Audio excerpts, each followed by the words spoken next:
రెడ్డిక నాంపల్లి అగ్ని ప్రమాదంలో రక్షణ బృందాల సహాయక చర్యలు కొనసాగుతున్నాయి. పోలీసులు విపత్తు నిర్వహణ బృందాలు భవనంలో చిక్కుకున్న వారిని బయటకు తీసుకొచ్చేందుకు సర్వ ప్రయత్నాలు చేస్తున్నారు. ఇటు ప్రమాదం జరిగిన భవనంలో 6 ప్రమాదంలో చిక్కుకున్నట్టు స్థానికులు చెప్తున్నారు. అయితే బచ్చాస్ ఫర్నిచర్ షోరూమ్ గోదాంలో మొత్తం 3 కుటుంబాలు పని చేస్తున్నాయని తెలిపారు. ఇటు వాచ్మెన్ కుటుంబంలోని 2 పిల్లలు, మరో కుటుంబంలోని 4 ప్రమాదంలో చిక్కుకున్నారు. ఇటు పిల్లల తల్లిదండ్రులు లక్ష్మి యాది పని కోసం బయటికి వెళ్లగా పిల్లలు అఖిల్ ప్రణీత్ భవనంలో ఉన్నారు.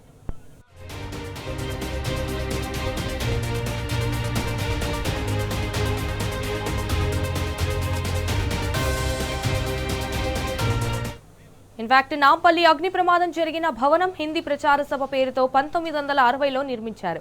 కొంతమంది ఇచ్చిన దాతలు విరాళాలతో భవనాన్ని నిర్మించారు. కొంతకాలంగా భవనం అక్రమార్కుల చేతుల్లోకి వెళ్ళింది. అయితే నిబంధనలకు విరుద్ధంగా షాప్లను నిర్మించారు. షాప్స్ ఖాళీ చేయాలని కూడా గతంలో హైకోర్టు ఆదేశాలు ఇచ్చినా బేఖాతరు చేస్తూ అక్రమార్కులు కార్యకలాపాలు కొనసాగిస్తున్నారు.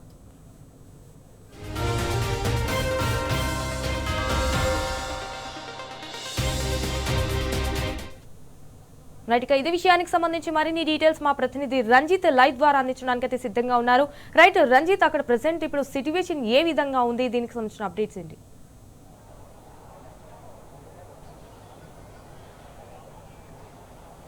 సంజన, ఏదైతే నాంపల్లిలో జరిగినటువంటి అగ్ని ప్రమాదం ఉందో అగ్ని ప్రమాదం వల్ల కూడా దాదాపు ఒక 5 నుంచి 6 యొక్క వ్యక్తులు లోపల ఉన్నారు. చిన్నారులు పెద్దలు వచ్చేసి లోపల ఉన్నారని చెప్పేసి వాళ్ళ కుటుంబ సభ్యులందరూ రోజున వినిపిస్తున్న పరిస్థితి కనబడుతుంది. ముఖ్యంగా చూసుకున్నట్లయితే మధ్యాహ్నం 12 గంటలకు జరిగినటువంటి ఘటన అనేది దాదాపు 7 గంటలు అవుతుంటే 7 గంటల కానుంచి దీనికి సంబంధించినటువంటి ఫర్నిచర్ షాప్లో ఇంతవరకు దానికి సంబంధించినటువంటి వ్యక్తుల యొక్క స్టేటస్ కావచ్చు, మృతదేహాలు కావచ్చు, వాళ్ళు ఏ విధంగా ఉన్నారనే యొక్క స్టేటస్ కూడా బయటికి చెప్పలేని పరిస్థితి కనబడుతుంది. దీంతో ఇప్పటికే సజ్జనార్ ప్రెస్ మీట్ ఆధారంగా మాట్లాడుతూ లోపల మంటల తీవ్రత కావచ్చు, పొగ తీవ్రత ఎక్కువ ఉంది కాబట్టి బయట తీసరానికి కూడా సమయం పడుతుంది. దాదాపు 2-3 గంటల సమయం పడుతుందని చెప్పిన పరిస్థితి కనబడుతుంది. దీంతో పాటు ఇప్పుడు ఘటనా స్థలానికి ఒకవైపు హైదరాబాద్ కలెక్టర్ హరిచంద్రన్ కావచ్చు, కమిషనర్ వచ్చేసి కావచ్చు, దాంతో పాటుగా చూసినట్లయితే హైదరాబాద్ సిపి సజ్జనార్ వీళ్ళందరూ కూడా ఘటన స్థలానికి వచ్చారు. దాంతో పాటుగా సాయంకాలం 5 గంటల వరకు, అంటే మధ్యాహ్నం 12 గంటలకు జరిగిన ఘటన అయితే సాయంకాలం 5 గంటల వరకు ఫైర్ ఇంజన్లు 5 ఫైర్ ఇంజన్లతో పాటు వచ్చేసి వాటర్ ప్రక్రియ చేశారు. తప్పితే లోపల వచ్చేసి ఆ గ్లాసులు పగలగొట్టడం కావచ్చు, లోపలికి ఏదైతే రిస్క్ టీం లోపలికి వెళ్ళడం కావచ్చు, వాళ్ళని వెతికి తీయడంలో కూడా విఫలమయ్యడానికి మనం విజువల్లో చూసినట్లయితే ఏదైతే ఇక్కడ జరిగినటువంటి బచ్చాస్ ఫర్నిచర్ ఉందో బచ్చాస్ ఫర్నిచర్ సంబంధించినటువంటి ఈ 4 అంతస్తుల భవనం కూడా గతంలో చూసుకున్నట్లయితే హిందీ ప్రచార సభ అనేది దానికి వచ్చేసి అచ్యుత్ రెడ్డి అనే వ్యక్తి ద్వారా కూడా దానికి సంబంధించినటువంటి డోనర్ విరాళంగా ఇచ్చారని, దాన్ని కొంతకాలంగా ఆ హిందీ ప్రచార సభలు నిర్వహించిన తర్వాత దానికి సంబంధించిన ఏదైతే వ్యక్తులు ఉన్నారో వ్యక్తులందరూ కూడా దాన్ని కబ్జా చేసి దాంట్లో ఏదైతే హైకోర్టులో ఉన్నటువంటి కేసును కూడా బేఖతారు చేసి కూడా దాన్ని కబ్జా చేసుకుని దాంట్లో ఫర్నిచర్ షాప్ పెట్టారని చెప్పి చెప్తున్నారు. దానికి సంబంధించినటువంటి 4 అంతస్తుల భవనం ఏదైతే ఉందో దానికి 2 సెల్లార్లు ఉన్నాయి. 2 సెల్లార్లో కూడా ఎలాంటి పర్మిషన్లు లేకపోవడం, దాంతో పాటుగా వచ్చేసి సెట్ బ్యాక్స్ లేకపోవడం, ఇలాంటి ప్రక్రియ వల్లనే కనీసం ఒక ఫైర్ ఇంజన్ లోపలికి పోతే డైరెక్ట్ ఫైర్ ఇంజన్ లోపలికి వెళ్తే కూడా వాళ్ళ ప్రాణాలు వచ్చేసి బ్రతికి బయటకు వచ్చే అవకాశం ఉండదు. కనీసం ఫైర్ ఇంజన్ లోపలికి పోయలేని పరిస్థితి, పిల్లల్ని బయటకు తీయడానికి కూడా ఎలాంటి సెక్యూరిటీ, అంటే లోపలికి ఇంత పెద్ద భవనానికి లోపలికి వెళ్ళడానికి కావచ్చు, బయటికి రావడానికి ఒకే ఎంట్రీ ఉండడం, ఆ ఎంట్రీ ద్వారా ఫైర్ ఇంజన్ లోపలికి పోవడం వల్లనే ఇంత పెద్ద ప్రమాదం జరిగిందని, కేవలం 12 గంటలకు జరిగిన ప్రమాదం వచ్చేసి సాయంకాలం 5 గంటల వరకు వాటర్తో మొత్తం కొట్టారు తప్పితే ఆ లోపలికి వెళ్ళడానికి రిస్క్ ఆపరేషన్ టీం కావచ్చు ఏం చేయలేదు.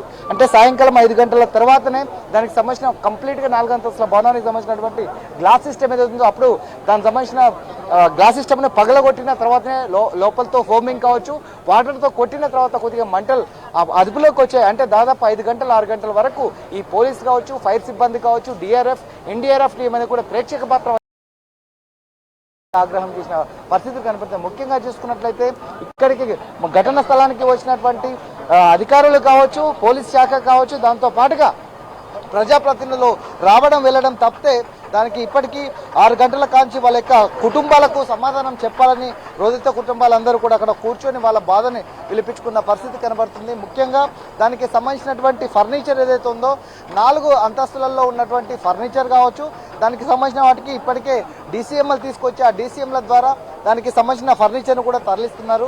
ఫర్నిచర్ అంతా వెళ్ళిపోయిన తర్వాత ఎందుకనంటే లోపలికి రోబోటిక్ ఫైర్ ఇంజిన్ కూడా లోపలికి వెళ్ళే పరిస్థితి లేదు. ఏదైతే రిస్క్ ఆపరేషన్ చేయడానికి కూడా డిఆర్ఎఫ్ వాళ్ళు కావచ్చు, ఎన్డీఆర్ఎఫ్ వాళ్ళు లోపలికి వెళ్ళే పరిస్థితి లేకపోవడంతో అంటే ఆ లోపల ఉన్నటువంటి పొగ కావచ్చు, దాంతో పాటుగా వచ్చేసి మంటలు దాదాపు 70 to 80% కూడా మంటలు ఆరిపోయాయని చెప్పేసి చెప్తున్న పరిస్థితి కనబడుతుంది. అంటే దీని తర్వాత దానికి సంబంధించినటువంటి ఆ మెటీరియల్ ఏదైతే ఉందో కింద గ్రౌండ్ ఫ్లోర్లో సెల్లార్లో 2 ఫ్లోర్లు ఏదైతే ఉందో మ్యానుఫ్యాక్చరింగ్ యూనిట్ చేసి దాని ద్వారా వచ్చేసి కింద దానికి సంబంధించినటువంటి చైర్లు కావచ్చు, దానికి సంబంధించినటువంటి సోఫా సెట్ కావచ్చు, ఆ మ్యానుఫ్యాక్చరింగ్ యూనిట్ అనేది అక్కడ చేసి దాంతో పాటుకు వచ్చేసి ఈ 4 అంతస్తులలో కూడా సేల్స్ అనేది పెట్టడం, అంటే ఇదంతా కూడా ఒకే కాడ జరగడం. దీనికి స్థానికంగా ఉన్నటువంటి ప్రజలందరూ కూడా ఏదైతే దానికి సంబంధించినటువంటి దట్టమైన పొగలు ఉన్నాయో ఆ పొగల వల్ల కూడా ఇబ్బందులు పడుతున్నారని చెప్తున్నారు. ఇప్పటికీ దానికి సంబంధించినటువంటి ఆ గ్లాసులన్నీ పలకొట్టేసి ఉన్నటువంటి ఆ పొగని కావచ్చు, దాంతో పాటుకు వచ్చేసి ఆ మంటల్ని కూడా దాదాపు ఒక అదుపులోకి తీసుకొచ్చినట్టు చెప్తున్నారు. లిటరల్లీ మరి రంజిత్ 7 hours నుంచి అయితే ఇటు సహాయక చర్యలు అయితే కొనసాగుతూనే ఉంది. సో మరి ఎప్పటి వరకు క్లియర్ అయ్యే ఛాన్సెస్ కనిపిస్తున్నాయి?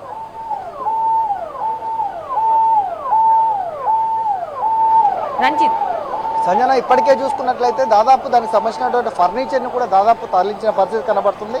దాంతో పాటుగా వచ్చేసి ఏదైతే లోపల ఉన్నటువంటి ఏదైతే ఐరన్ సంబంధించిన ఉన్నాయో, ఫోమ్ సంబంధించిన విషయానికి కాకపోతే థర్మోకోల్ సంబంధించిన మెటీరియల్ కావచ్చు, రెగ్జిన్ సంబంధించిన మెటీరియల్ కూడా మొత్తం కూడా మెల్ట్ కావడంతో లోపల కొద్దిగా ఇబ్బందిగా ఉంది.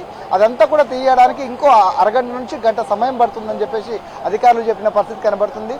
అంటే దాదాపు మొత్తానికి ఇంకో గంటన్నర సమయానికి దాంట్లో ఉన్న యొక్క పిల్లలు కావచ్చు, పెద్దలు కావచ్చు, అసలు మొత్తం 4 అంతస్తుల భవనంలో ఎంతమంది లోపల ఉన్నారు అనేది కూడా ఇప్పటికీ ఈ అధికారికి కూడా ఒక స్పష్టత లేకపోవడం ఆశ్చర్యకరమని చెప్పి చెప్తున్నారు.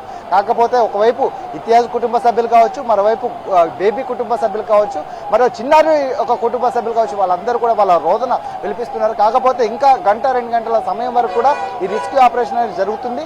ఆ తదుపరి వచ్చేసి వాళ్ళ యొక్క స్టేటస్ ఏంది, వాళ్ళ యొక్క పొజిషన్ అంటే ఏ విధంగా ఉన్నారు, చనిపోయారా, బ్రతుకున్నారా, లేకపోతే గాయాల పాయలన్నారా కూడా ఒక నిర్ధారణ వచ్చే అవకాశం ఉంది. Sanjana. All right Ranjith, thank you for the live updates.